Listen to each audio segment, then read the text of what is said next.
Hey there, so initially I was going to make a video about transgenerational epigenetic inheritance. Yeah, super simple stuff. But as I was doing some research for this video, I found that it wasn't as, let's say, revolutionary as I thought it was. So instead, I decided to make a video about some misconceptions about inheritance and maybe along the way teach you some things that you might find interesting. But before starting, I need to warn you that this is going to be a 2-video series because I couldn't fit everything into a single one. This is the psychology of everything. Did you even know that there's a difference between genetic inheritance and heritability? Well, you do now.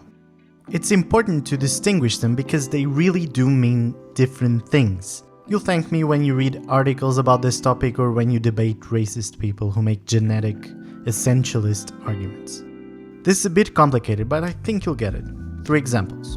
Think about the number of fingers in your hand. That number is determined by genes, and you inherit those genes. And there you go, 5 fingers.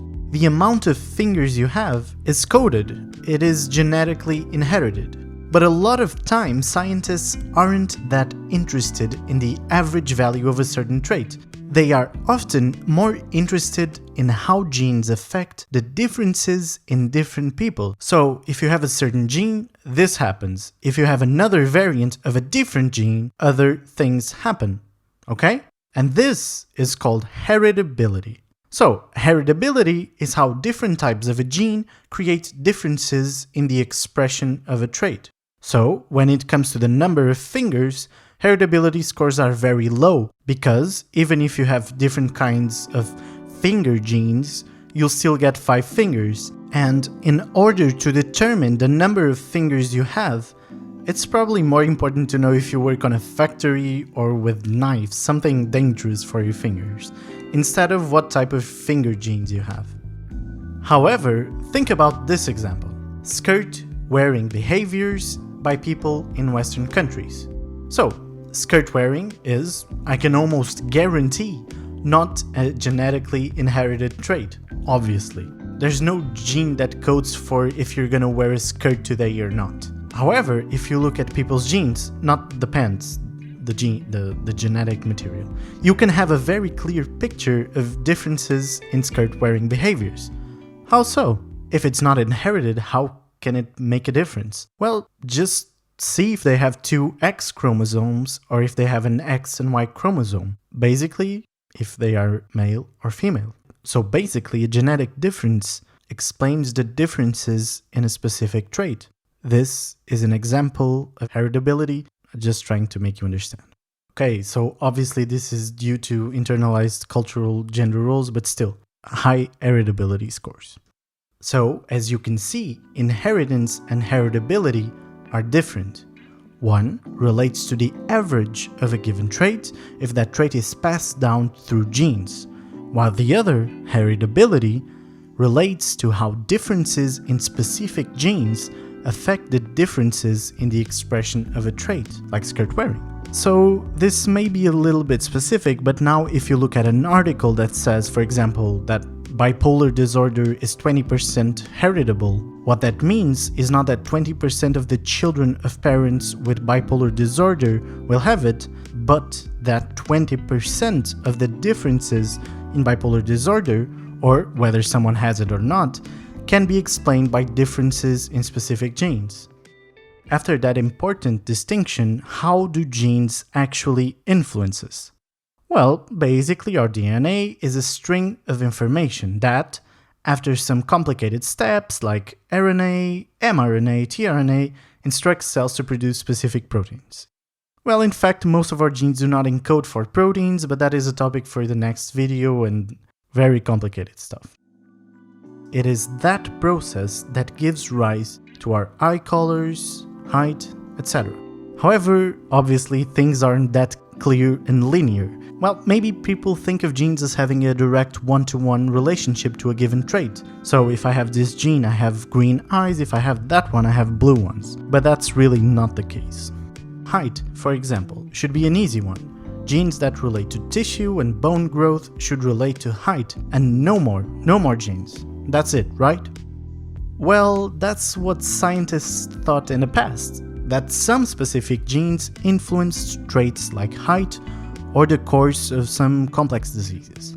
But there was a little problem, the missing heritability problem. This problem basically meant that there were differences in the expression of certain traits that should be explained by genes, but they were nowhere to be found. This problem existed for height. Not enough differences in height were explained by the analyzed genes. This led researchers to look at 2 million genetic markers in thousands of people, and, very surprisingly, 75% of those markers had some influence in height. This is amazing. Although a lot of those markers didn't have a big impact, a lot of them had one. And this helped explain the missing variability. It helped solve the missing heritability problem. So the researchers coined a new concept, a new term, omnigenic, as opposed to polygenic. At that time, scientists already knew that traits were influenced by multiple genes. They were polygenic, multiple. But the omnigenic concept means that in some cases, it's not a lot of genes that have an impact on certain traits, but that all of them do. That's impressive, right? Like that all of your genes contribute in a slight little way to make you taller or shorter, as is the case for me. Obviously, this is not the case for everything, but I just wanted to show you that genetic influences do not occur in a one-to-one relationship, in a linear relationship. A lot of genes have a lot of impacts, and that will be determined by how they interact with each other and how they respond to their environment. And that is the subject for our next video. So, what have you learned so far? You know that inheritance refers to the passing of genes and traits through the generations. You know that heritability is not the same thing as inheritance, and that it relates to how genes explain differences in the expression of traits. You know that usually there is not a one-to-one relationship between genes and expression of traits. A lot of genes contribute to a lot of things, and this is extremely complex and complicated. The goal of this video was to give you an introductory idea of this complexity and about some things that aren't as simple as they may look.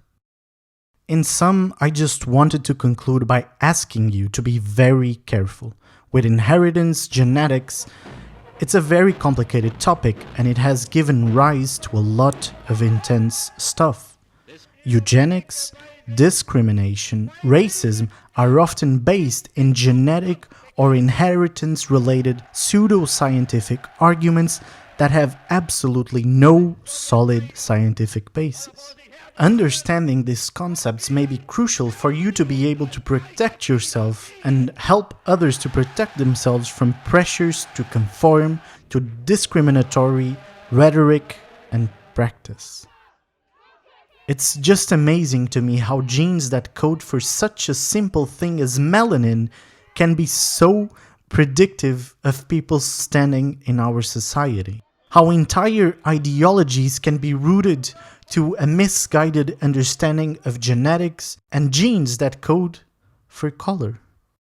Just imagine an alien arriving to Earth and that it can instantly look at our entire genome, and you have to explain to them how the hell do melanin genes explain all of these differences. And that is the topic of our next video. Thanks for watching, and as a new person here on YouTube, it would really help me if you liked this video or if you left a comment. Thank you, and I hope you enjoyed it. Take care.